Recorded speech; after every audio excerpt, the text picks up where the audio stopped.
All right, fight fans, let's talk about one of the most controversial moments from UFC 316. And no, we're not talking about the finishes or the trash talk. We're talking about what didn't happen, and it's got some fighters seriously fired up. Saturday night, UFC 316 went down at the Prudential Center in Newark, and it was stacked. We had Merab Dvalishvili choke out Sean O'Malley to keep the bantamweight belt.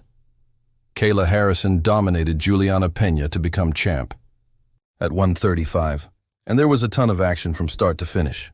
But after one of the night's biggest upsets, Mario Bautista absolutely shutting down Patchy Mix, the former Bellator champ, fans noticed something odd. Where was Joe Rogan? Why didn't he do the post-fight interview? Well, that question didn't just come from fans. Gilbert Burns, UFC welterweight contender, jumped on X, yeah, that's Twitter, y'all, and called the UFC out for what he said was straight-up disrespect. Burns was furious that Rogan wasn't sent in to interview Bautista after such a huge win. The level of disrespect, that's what Gilbert said. And honestly, he's not wrong. Let's be real, Bautista came in as the underdog. Patchy Mix was getting hyped as a future UFC champ before he even touched the canvas. But Bautista didn't care. He stepped in, put on a clinic, and silenced all that noise.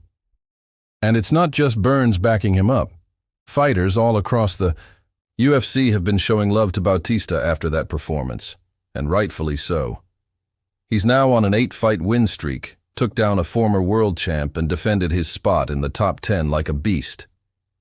This wasn't just a win, this was a statement, and yet, no Joe Rogan? No mic time? Come on, UFC. This guy earned his moment. Let's not forget, Bautista got a lot of heat last year after grinding out a win over Jose Aldo with a grapple-heavy game plan. But this time, he stood toe-to-toe with a killer like Mix and shut him down with skill and precision. If the UFC wants fans to care about rising stars like Bautista, you gotta give them the spotlight when they deliver. Period. So, what do you think? Did Mario Bautista get disrespected at UFC 316? Should Joe Rogan have been in there with the mic? And who should Bautista fight next on his road to a title shot? Let us know in the comments below. And as always, hit that like button, subscribe, and ring the bell so you never miss a moment in the fight world.